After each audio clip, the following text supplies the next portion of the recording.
Ravichander sir जी की इस स्वाध्याय में चल रही। देखो इसका जो विषय है, जैसा अपन ने बीच में थोड़ा सा इसका अंशाया था कि जो द्रव्य होता है वो उत्पाद व्यय द्रव्यात्मक एक ही समय में, उसमें दूसरा समय नहीं। ठीक है, अपने को कदाचित ऐसा लगता है और आचार्य ने यहाँ शंका भी उठाई है कि उत्पाद का क्षण अलग है, व्यय का क्षण अलग है और द्रव्य का क्षण अलग है। ठीक है, तो एक कल अपन ने चर्चा में लिया और आचार्य देव ने भी इसमें दिया समाधान जब दिया है कि अगर उनको अलग अलग माना जाएगा तो वो कब माना जा सकता है? जब द्रव्य का ही उत्पाद मान लिया जाए, द्रव्य का ही व्यय मान लिया जाए, द्रव्य का ही द्रव्य मान लिया जाए, और उसको तो पहले ही निरस्त कर चुके हैं आचार्य। ऐसा नहीं हो सकता है, तो वो एक ही समय में। ठीक है, कल अपन ने 47 शक्तियां है ना, उसमें भाव अभाव और अभाव भाव। ठीक है, तो भाव अभाव शक्ति क्या कहती है कि जो उत्पन्न हुआ है उसका नाश होगा, भाव अभाव, और जो जिसका अभी अभाव है वो उत्पन्न होगा। क्या कहा? उसका अभाव है, अभाव होगा कि नहीं होगा? क्यों? क्योंकि इसमें जो दिया है पर्याय है ना, तो पर्याय वे अनुश्रुति से रचित हैं। इसका मतलब वो पर्यायों का प्रवाह इतना जबरदस्त है कि पूर्व पर्याय का अभाव हुए बिना वर्तमान पर्याय कैसे आए? अगर ऐसा मान लिया जाए कि अलग अलग होते हैं तो फिर तो पूर्व पर्याय भी खड़ी रहेगी और उत्तर पर्याय भी खड़ी हो गई और फिर तीसरी पर्याय और खड़ी हो गई। क्या तीन तीन पर्याय एक समय में रह सकती हैं? बोलो पांडे जी, रह सकती हैं क्या? क्या नहीं रह सकती हैं? एक समय में एक ही पर्याय होगी, और जब एक पर्याय होगी तो दूसरी का अभाव होगा कि नहीं होगा? तो व्यय हुआ कि नहीं हुआ? और वो उसी समय है जिस समय नई पर्याय आई है, उसी समय दूसरी पर्याय का व्यय हुआ है कि नहीं हुआ? अगर उस समय नहीं होगा तो मतलब फिर उसको अभी रखो, उसको शाम में रखा जा सकता है क्या? वस्तु व्यवस्था ही बिगड़ जाएगी सब। कल्पना करो आप, एक पर्याय होगी ना, इसको भी रख लो, इसको नष्ट मत होने दो, एक दूसरी पर्याय होगी, इसे भी तीसरी पर्याय से, ऐसा हो सकता है? अगर ऐसा हुए तो उनका क्षण वेद हो सकता है, लेकिन ऐसा हो ही नहीं सकता है किसी भी कीमत पर, ब्रह्मांड पलट जाए। जिस समय उत्पाद है उसी समय व्यय है, जिस समय उत्पाद व्यय है उसी समय द्रव्य है। ये तीन अंश हैं और तीनों अंशों को एक समय में द्रव्य धारण करता है। एक है, बोलो समझ में आया? कल्पना करना भैया, मैंने ये बता दिया है आपको। नहीं नहीं, दिख नहीं रहा, अपने को चिंतन करना, चिंतन की बात। हाँ, अच्छी बात है, बार बार चिंतन करना चाहिए, तो हमें निर्णय करना है। अरे मैं एक ही समय में मैं द्रव्य। हाँ जी, हाँ जी, हाँ जी,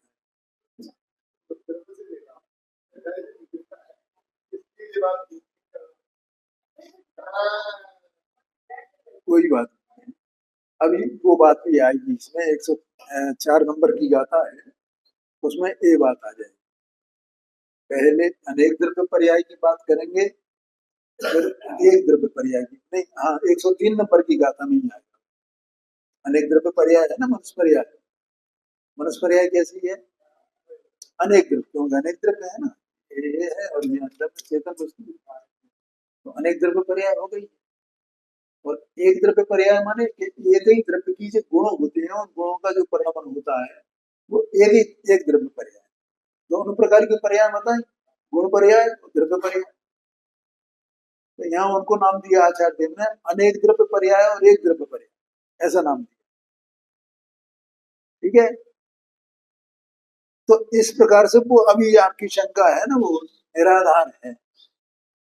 एक पर्याय का अभाव होगा तो एक पर्याय खड़ी रहे क्या, मानो ये मनुष्य भी बना रहे और इतने जीव बन जाए, ऐसा हो सकता है क्या? मनुष्य भी बन जाए और देव भी बन जाए, ऐसा हो सकता है?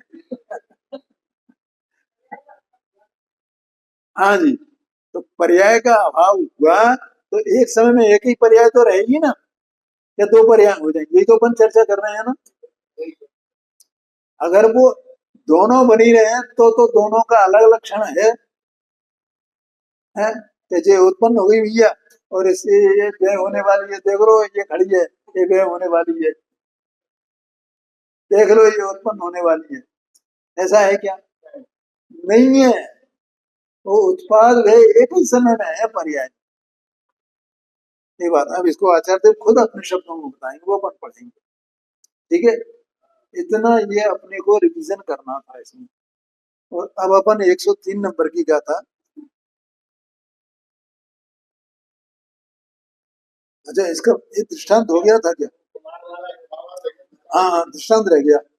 ठीक है ठीक है, 206 पेज पर देखें दूसरा पैरा इसी का। एक ही समय में उत्पाद में द्रव्य तीनों होते हैं। जैसे कुम्हार, दंड, चक्र और डोरी, ये चार चीजें हैं। क्या क्या है?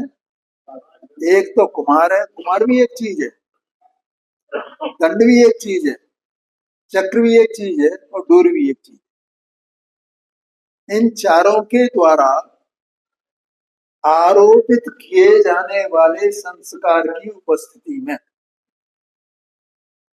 ठीक है, क्या क्या आरोपित किया जाता है? किसमें आरोपित किया जाता है? मिट्टी में। क्या आरोपित किया जाता है? संस्कार आरोपित किया जाता है। कैसे? कि वो कुम्हार उस मिट्टी को रौंदेगा, पानी डालेगा, उसको ऐसा उसमें लोच आ जाए इतना करेगा ना, तो उसमें उसको संस्कारित किया ना उसमें है, और उसको संस्कारित किया और उसके बाद फिर उसे कहाँ रखा? वो चाक पे रखा, और चाक पे रख करके फिर उसने क्या किया? उसको घुमाया। ठीक है ना, तो ये उसको काय के लिए संस्कारित किया है कि जिससे इस मिट्टी के पिंड से घड़ा बन सके या कोई दूसरा बर्तन बन सके, उसके लिए उसने उसे संस्कारित किया है। ठीक है, तो वो आचार्य देव कह रहे हैं यहाँ पर कुम्हार, दंड, चक्र और डोरी द्वारा आरोपित किए जाने वाले संस्कार की उपस्थिति में, बस अब वो संस्कारित तो हो गई। कौन? मिट्टी। किसके द्वारा? इन चार चीजों के द्वारा उपस्थिति में। जो रामपात्र का जन्म क्षण होता है वही मृत का पिंड का नाश क्षण होता है।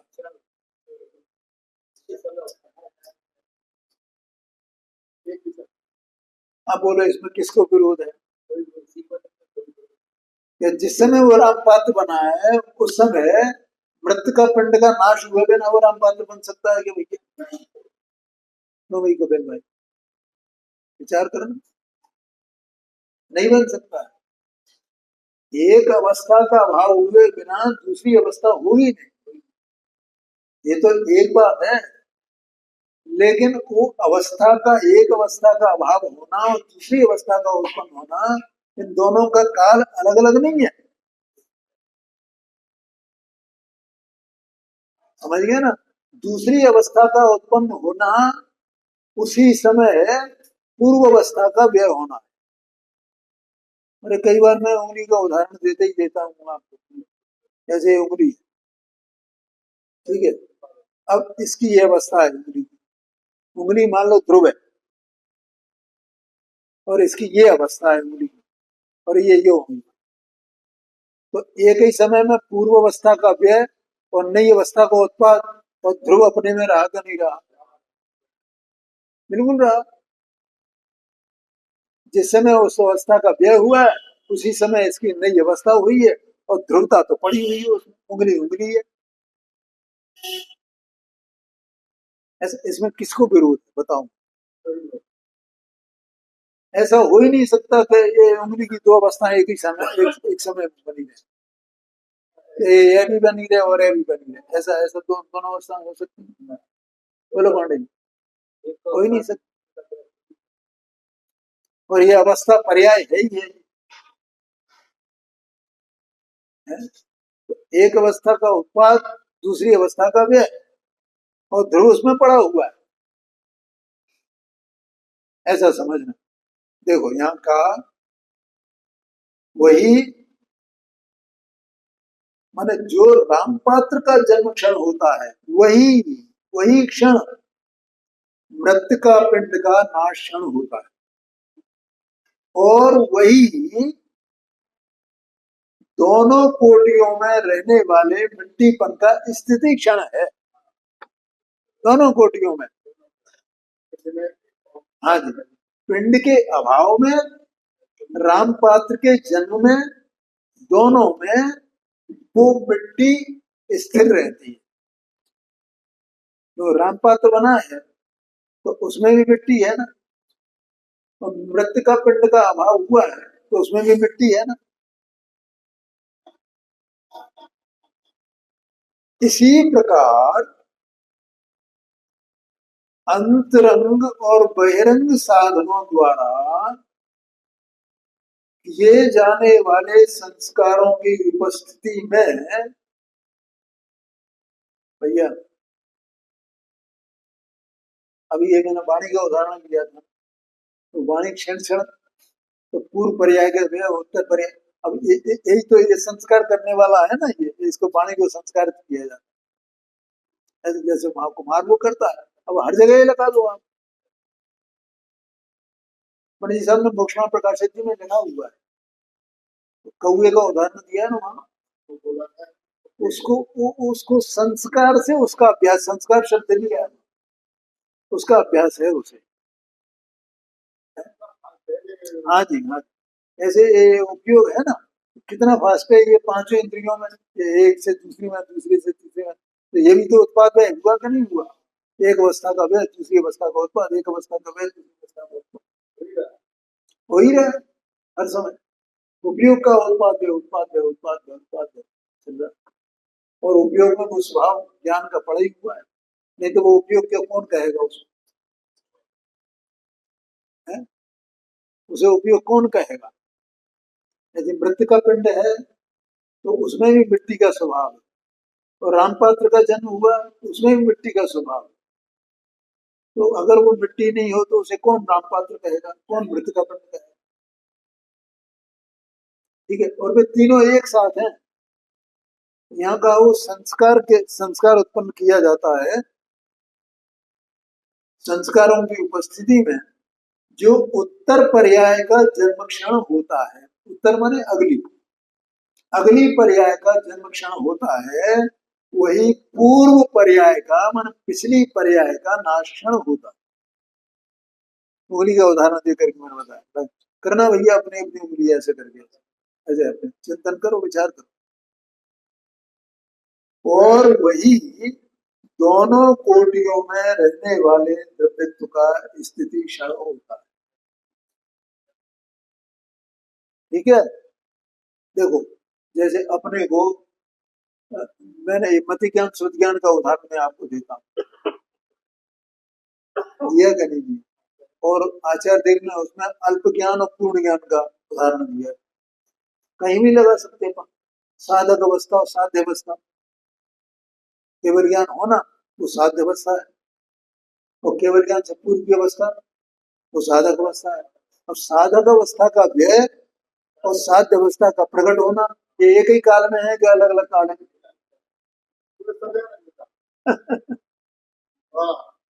चेतन द्रव्य है ना, तो साधक अवस्था माने 12वें गुण स्थान तक, और साध्य अवस्था माने 13वें गुण स्थान। केवल ज्ञान होगी। साधक अवस्था माने अल्प ज्ञान, केवल ज्ञान माने पूर्ण ज्ञान, साध्य अवस्था। उसका जो उसका अभाव का क्षण है, काल है, वही उसके उत्पाद का काल है। तो उत्पाद और व्यय एक ही काल में है, ऐसा है।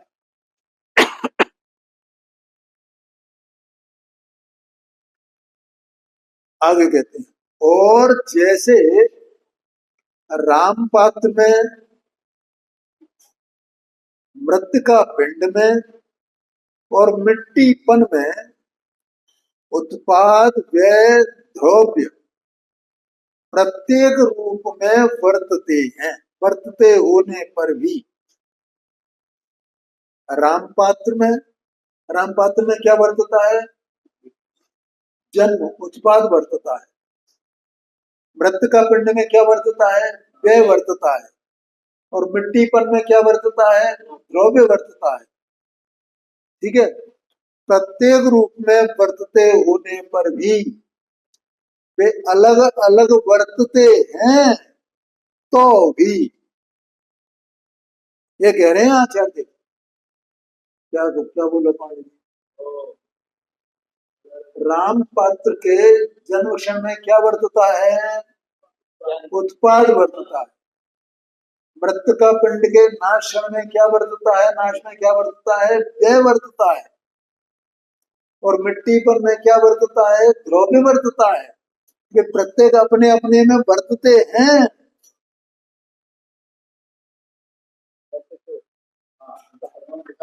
बोलो, वर्तते हैं क्या नहीं है?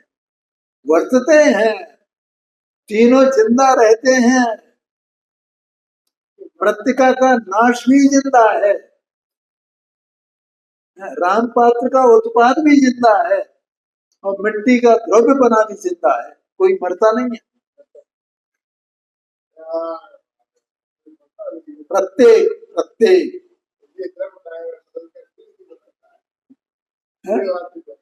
वर्तते होने पर भी त्रिस्वभाव स्पर्श स्पर्शी मृतिका में। अब वो मृतिका तीन स्वभाव को स्पर्श करने वाली है, उत्पाद को, व्यय को और द्रव्य को। माने क्या कि राम पात्र के जन्म क्षण को, मृतिका पिंड के अभाव क्षण को, और ध्रुवता के क्षण को, ये तीनों उसमें गर्भित है ना मृतिका में। त्रिस्वभाव स्पर्शी, तीन स्वभाव को स्पर्श करने वाली मिट्टी में वे संपूर्णतया एक समय में ही देखे जाते हैं। एक समय में ही वे अनुभव किए जाते हैं, भाषित होते हैं, देखे जाते हैं, अनुभव किए जाते हैं। ठीक है। हाँ, इसलिए तो बताया, तो प्रत्येक अपने अपने में वे कायम है। नहीं आएगा, मृतिका पिंड का अभाव ही कायम है, और वो राम पात्र का उत्पाद भी कायम है, और मिट्टी मिट्टी का ध्रुव बना भी कायम, तीनों। और वो मिट्टी जो है तीनों भावों को स्पर्श करती है। मिट्टी में तीनों भाव हैं कि नहीं? एक ही समय में, एक ही समय में देखे जाते हैं। ये दृष्टांत हुआ। इसी प्रकार उत्तर पर्याय में, पूर्व पर्याय में और द्रव्यत्व में, द्रव्यत्व माने द्रव्य, उत्पाद व्यय और द्रव्य प्रत्येकतया प्रवर्तमान होने पर भी, हर एक द्रव्य में वे तीनों एक साथ प्रवर्तमान है। बोलो, समझ में आया क्या? ऐसा वस्तु का स्वरूप है। अंदर में चेतन वस्तु है ना, ये सब ये मारा मारी काहे नहीं चलनी, अपने स्वरूप को समझनी। ऐसा उत्पाद व्यय द्रव्यात्मक एक ही समय में ऐसा अभेद द्रव्य, बस। अब दृष्टि कहाँ जाए? अब मुझे भेदों से कुछ लेना देना है क्या? ऐसा में त्रिकाल त्रिकाल एक साथ है, एक ही काल। हाँ जी, हाँ जी, शाश्वत वस्तु हूँ ऐसी। ये उत्पाद में द्रव्यात्मक शाश्वत वस्तु हूँ मैं। अब मुझे इसमें भेद नहीं देखना है, एक ही समय में है ना सब, और इन सबको धारण करने वाले एक द्रव्य है ना। तो मैं एक अकेले उसमें हम एक मिट्टी को देखें बस, मैं क्या करना? मिट्टी सब ये तीनों भाव धारण किए हुए है, ऐसा एक चेतन द्रव्य इन तीनों भावों को धारण किए हुए है। मुझे उसमें भेद नहीं करना है, इसका विश्वास आना चाहिए। है? अभेद पर दृष्टि आनी चाहिए। मैं तो एक ही भेद का क्या काम? उस भेद को निरस्त करने के लिए पहले द्रव्यपेक्षा से और फिर काल अपेक्षा से बात कही, हमें भेद दिखाई देता।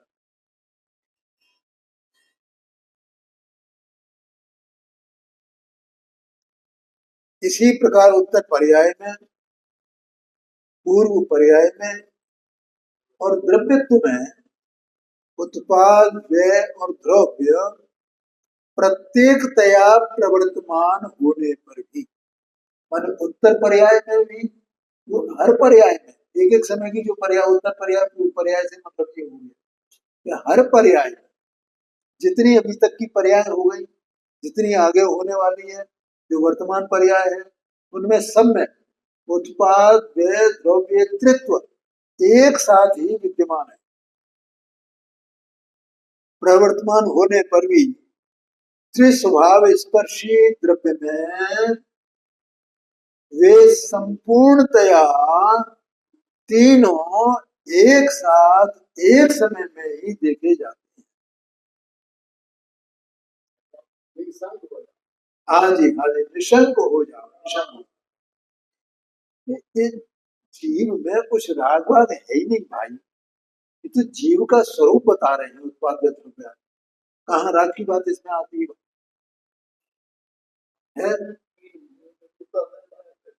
तो भीतरा स्वरूप अकेला परिपूर्ण है। ये तो राग तो इसकी स्वयं ने अपने अज्ञान से रचा है। राग है कहाँ? अपने को देखे तो राग कहाँ दिखेगा उसको? आगे कहते हैं देखो, और जैसे रामपात्र, मृत का पिंड तथा मिट्टीपन में प्रवर्तमान उत्पाद व्यय और द्रव्य मिट्टी ही है।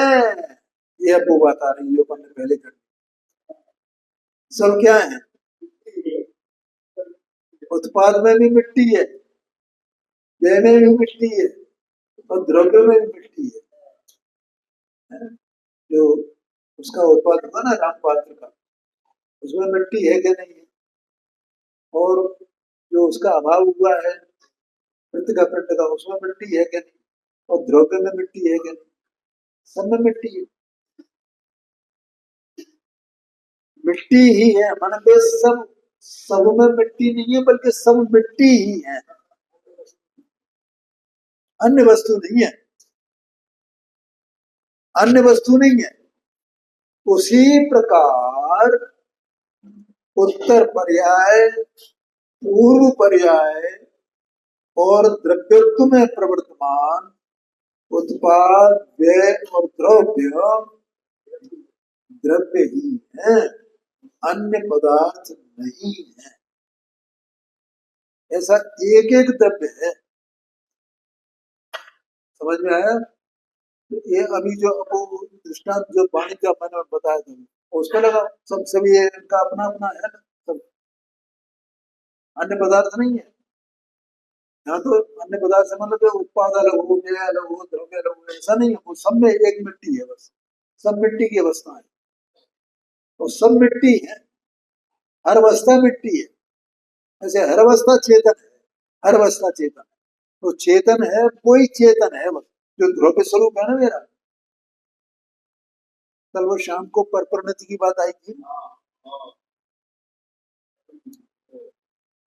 वो परप्रणति माने जो मोहनी कर्म है उसका उदय हुआ है,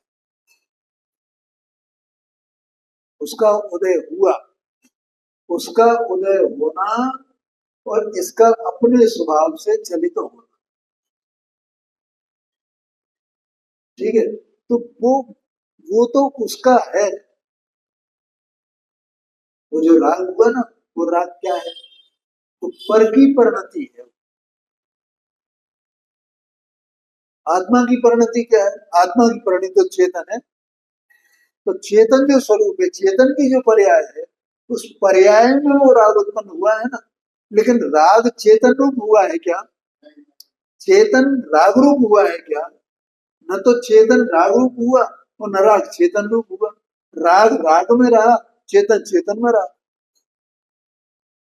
तो चेतन तो अपने में है ना, इसका उत्पाद द्रव्य इसमें है, इसका उत्पाद द्रव्य राग में नहीं है। राग का उत्पाद द्रव्य राग में है, तो जड़ में है। क्या कहते हैं? हाँ जी, हाँ जी, हाँ जी। इसी का नाम तो पर बच्चे बूढ़ा पर समझ आए, ऐसा कहते हैं। हाँ, तो इस प्रकार से यहाँ ये कहा अन्य पदार्थ नहीं है। इस प्रकार से एक प्रश्न पूरा हुआ है। अब अगली 103 नंबर की बात को कर लें।